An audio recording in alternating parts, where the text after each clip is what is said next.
5 নম্বরে যাদেরকে এক্সাম্পশন দেয়া হয়েছে ওটা আমি আয়াতে বলেছি, আরবিতে এদেরকে বলে আল হারাম, মানে very old man or women, খুবই বয়োবৃদ্ধ, অতিবৃদ্ধ মানুষ, 100 বছর 105 বছর এরকম আমাদের কিছু মুরব্বীরা আছে না, ওনাদেরকে খাবার দিলে খেতে পারে না, কাউকে চিনে না, ওনাদের জীবনের স্বাদ আল্লাহ সব শেষ, বিদায়ের সময়, ওই সময় উনি আর কি রোজা রাখলেন, এজন্য আল্লাহ তাআলা ওনাদেরকে ছাড় দিয়েছে। অনুরূপ ভাবে যদি এমন কোন অসুস্থ হয়, মানে মারিদুন লা ইউরজা শিফাউ, সে যে আবার সুস্থ হবে এই আশা আর নাই, এরকম ডাক্তার অনেক বলে দিছে যে ক্যান্সারের 3rd স্টেজে চলে আসছে, সে সার্ভাইভ করবে যতদিন কেমোথেরাপি দেওয়া হবে, তো শেষের দিকে সে অনেক অসুস্থ, অনেক ড্রাগস নিতে হয়, ওষুধ খাইতে হয়, তার আর সুস্থ হওয়ার সম্ভাবনা নাই। এই 2 শ্রেণীর লোকদের জন্য ছাড় দেয়া হয়েছে, তাদের কাজা করা লাগবে না, কারণ কাজা তো করতেই পারবে না। কি বলেন? তারা ফিদিয়া দিবে। কি দিবে বলেন? কি দিবে? ফিদিয়া।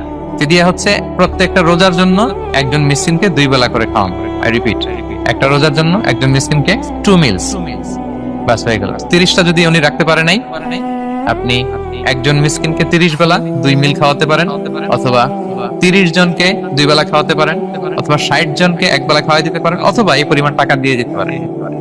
হিসাবটা সহজ হয়েছে না? লেটস সে মালয়েশিয়াতে একটা রেগুলার মিল নিতে কত লাগে? ধরেন যে মালাই দোকান বা মামাদের যে দোকানগুলো, একটা নাসি নিলাম, একটা আইয়াম নিলাম, একটা 100 প্লাস নিলাম, এই তো একটা প্যাক হয়ে গেছে। কত পড়বে? 10 রিঙ্গিট, রাইট? তাহলে 10 রিঙ্গিট হচ্ছে একটা মিল, আর 2টা মিল করলে 20 রিঙ্গিট। তাহলে প্রত্যেকটা রোজার জন্য 20 রিঙ্গিট করে আপনাকে ফিদিয়া গুনতে হবে। 30টা রোজার জন্য কত? 600 রিঙ্গিট।